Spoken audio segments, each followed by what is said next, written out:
আসসালামু আলাইকুম রহমতুল্লাহ। সুপ্রিয় শিক্ষার্থীবৃন্দ, আশা করি তোমরা সবাই ভালো আছো। এই ভিডিওটা তৈরি করছি নবম শ্রেণীর শিক্ষার্থীদের জন্য। 2024 সালে নবম শ্রেণীর ইংরেজি বার্ষিক পরীক্ষার নমুনা প্রশ্নপত্রের সমাধান নিয়ে আজকে আলোচনা করব। এনসিটিভি থেকে নমুনা প্রশ্নপত্রটি দেওয়া হয়েছে, যার আলোকে তোমাদের বার্ষিক পরীক্ষা অনুষ্ঠিত হবে এবং এবছর যার যার বিদ্যালয়ে তোমাদের শিক্ষকরা তোমাদের প্রশ্ন তৈরি করবেন, বোর্ড থেকে কোনো প্রশ্ন দেওয়া হবে না। এই নমুনা প্রশ্নপত্র দেওয়ার উদ্দেশ্য যাতে তোমরা বুঝতে পারো পরীক্ষায় কী ধরনের প্রশ্ন থাকবে এবং আমরা এর সমাধানগুলো নিয়ে আলোচনা করছি। আমরা ইতিমধ্যে 2টা ভিডিও দিয়েছি। তোমরা প্রথম পর্বে হচ্ছে এই প্যাসেজটা নিয়ে আলোচনা দেখেছো এবং তার আলোকে এখানে কিছু সঠিক উত্তর ছিল, এগুলো আলোচনা করেছি আমরা প্রথম পর্বে।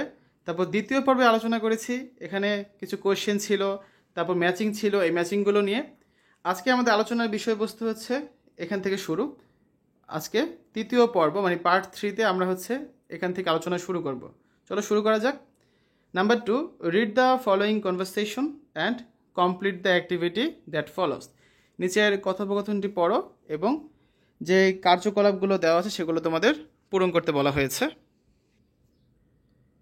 আবির বলছে, I have been hearing about human trafficking in Bangladesh, what is it? বাংলাদেশে মানব পাচারের কথা আমি শুনেছি, এটা কি? তখন লিলি বলছে যে human trafficking is when people are illegally traded for exploitation like forced labor or prostitution. It's a big problem here. যখন মানুষ অবৈধভাবে শোষণের জন্য ব্যবসা করা হয়, যেমন জোরপূর্বক শ্রম বা পতিতাবৃত্তি, তো এটা হচ্ছে একটা বড় সমস্যা আমাদের দেশে। আবির বলছে, হাউ ডাজ ইট হ্যাপেন? এটা কিভাবে হয়? তখন লিলি বলছে যে ট্রাফিকার্স lure people with false promises of jobs or a better life, then exploit them. পাচারকারীরা চাকরি বা উন্নত জীবনের মিথ্যা প্রতিশ্রুতি দিয়ে মানুষদেরকে প্রলুব্ধ করে, তারপর তাদেরকে শোষণ করে। তো আবির বলছে, who is most at risk? যে কাদের ঝুঁকি বেশি? তখন লিলি বলছে যে people from poor backgrounds with little education and marginalised communities, specially women and children. দরিদ্র ব্যাকগ্রাউন্ডের মানুষরা, যারা হচ্ছে অল্প শিক্ষা এবং প্রান্তিক সম্প্রদায়ের মানুষ, সাধারণত বিশেষ করে মহিলা এবং শিশুরা হচ্ছে ঝুঁকিতে রয়েছে। তো আবির বলছে যে what's being done to stop it? যে এটা বন্ধ করার জন্য কি করা হচ্ছে? তখন লিলি বলল যে the government and organisations are working on stricter laws, better enforcement and raising awareness. যে সরকার এবং সংস্থাগুলি কঠোর আইন, আরও ভালো প্রয়োগ এবং সচেতনতা বাড়াতে কাজ করছে। There are also shelters and support for victims, ক্ষতিগ্রস্তদের জন্য আশ্রয় ও সহায়তাও রয়েছে। তখন আবির বলছে, আর দেয়ার স্টিল চ্যালেঞ্জেস? যে এখনও কি চ্যালেঞ্জ বা প্রতিবন্ধকতা রয়েছে? তখন লিলি বলছে যে yes, corruption, lack of resources and low awareness make it hard to combat trafficking fully. যে হ্যাঁ, দুর্নীতি, সম্পদের অভাব এবং কম সচেতনতা এই মানব পাচারকে পুরোপুরিভাবে মোকাবেলা করা আরও কঠিন করে তুলেছে। তখন আবির বলল যে থ্যাঙ্কস ফর এক্সপ্লেনিং লিলি, যে তোমাকে ব্যাখ্যা করার জন্য ধন্যবাদ লিলি। লিলি বলল যে you are welcome Abir, it's important to know about this issues. তোমাকে স্বাগতম আবির, এই বিষয়গুলি সম্পর্কে জানা খুবই গুরুত্বপূর্ণ। ঠিক আছে, এরপর কি আছে দেখো। Now give your opinions whether you agree or disagree with this statement, the government and organisations are not doing anything to combat human trafficking. যে মানব পাচারের মোকাবেলায় সরকার ও সংস্থাগুলো কিছুই করছে না, এই বক্তব্যের সাথে তুমি একমত বা দ্বিমত পোষণ করো। ঠিক আছে, এবং তোমার অপিনিয়নগুলো জানাও। তো চলো আমরা এখন এই কাজটা করি। এখানে দেখো, এখানে হচ্ছে আমরা অ্যান্সারে চলে যাই সরাসরি। তোমার অ্যান্সার ভিন্ন হতে পারে। Answer, I disagree with this statement, the government and organisations are not doing anything to combat human trafficking. যে আমি মানব পাচার রোধে সরকার ও সংস্থাগুলো কিছুই করছে না, এই বক্তব্যের সাথে একমত নই। The government of Bangladesh always try to solve this problem as much as possible, but it is quite difficult to remove human trafficking immediately. যে বাংলাদেশের সরকার সর্বদা এই সমস্যাটি যথাসম্ভব সমাধান করার চেষ্টা করে, তবে অবিলম্বে মানব পাচার দূর করা বেশ কঠিন একটা কাজ। We all should be aware of this problem, আমাদের সকলকে এই সমস্যা সম্পর্কে সচেতন হওয়া উচিত। The government of Bangladesh made limited efforts to protect victims of trafficking over the last year.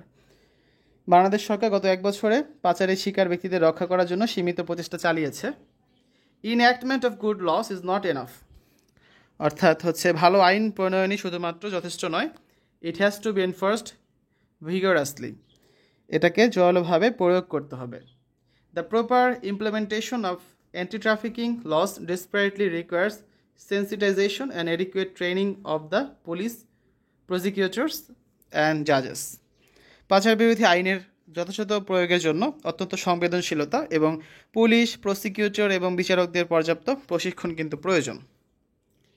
তারপর দেখো number 3, read the following text on cyber crime then complete the activities that follow.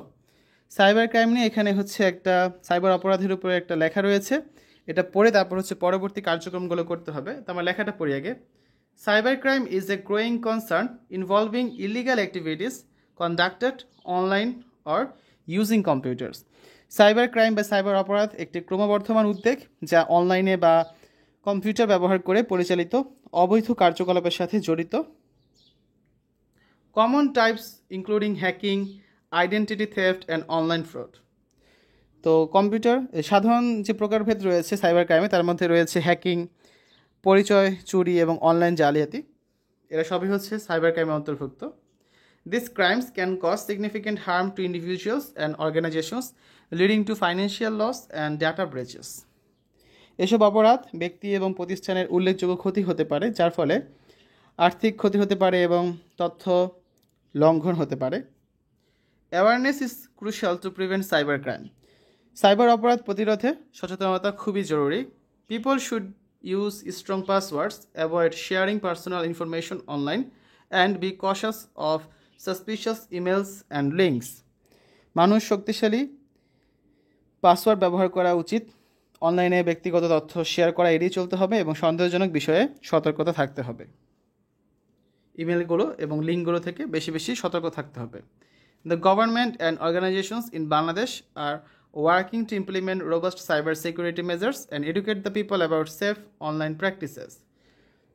Bangladesh সরকার এবং সংস্থাগুলো শক্তিশালী সাইবার নিরাপত্তা ব্যবস্থা বাস্তবায়ন এবং নিরাপদ অনলাইন সম্পর্কে জনগণকে শিক্ষিত করার অনুশীলন করতে কাজ করছে। এবার আসো যে কাজটা করতে হবে আমাদের, complete the following table writing effect and preventive measures in respective columns. নিজ নিজ কলামে নিম্নলিখিত টেবিল লেখার প্রভাব এবং প্রতিরোধমূলক ব্যবস্থাগুলো সম্পূর্ণ করতে হবে।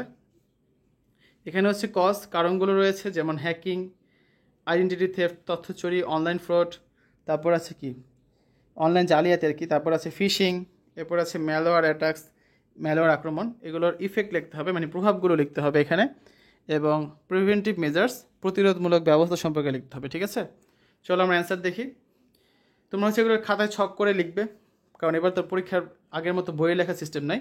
তোমরা হচ্ছে খাতায় ছক করে তারপরে অ্যান্সারগুলো লিখতে হবে। তো ছকের মধ্যে এগুলো লিখবে। যেমন প্রথমে যদি হ্যাকিংয়ের ক্ষেত্রে দেখি, হ্যাকিংয়ের ইফেক্ট কী? Can cause significant harm to individuals and organisations.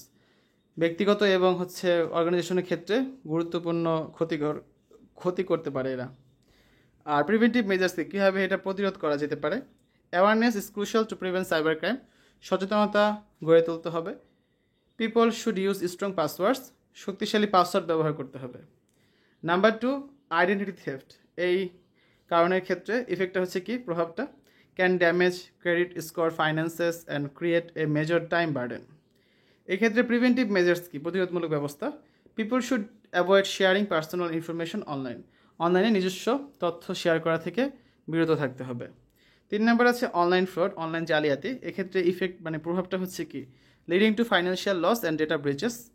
R preventive measures কি, প্রতিরোধমূলক ব্যবস্থা।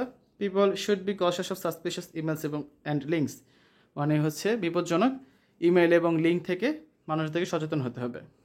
নাম্বার 4, ফিশিংয়ের ইফেক্ট হচ্ছে কি, falling for the attacker's desired action such as revealing financial information, system login credential, etc.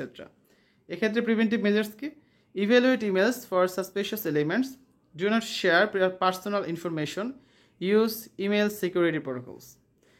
5 নম্বরে আছে ম্যালওয়্যার অ্যাটাকস। এটার ক্ষেত্রে আমাদের ইফেক্ট মানে প্রভাবটা হচ্ছে কি, steal, encrypt and delete sensitive data, alter or hijack core computing functions and monitor an user's computer activity. এক্ষেত্রে প্রিভেন্টিভ মেজার্সটা কি, প্রতিরোধমূলক ব্যবস্থা।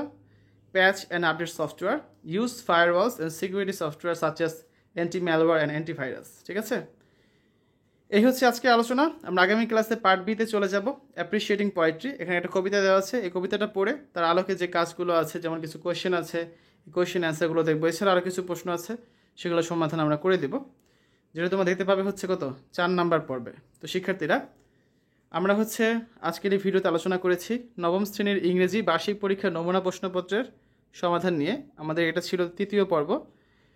আমরা আরও কয়েকটা পর্ব লাগবে সম্পূর্ণ নমুনা প্রশ্নের সমাধানটা করে দিব। এরপর হচ্ছে আমরা অধ্যায়ভিত্তিক সাজেশন নিয়ে আলোচনা করব। শিক্ষার্থীরা, আশা করি ভিডিওটা তোমাদের কাছে ভালো লেগেছে। পরবর্তী ভিডিওগুলো দেখার আমন্ত্রণ জানিয়ে আজ এখানে বিদায় নিচ্ছি। আল্লাহ হাফেজ।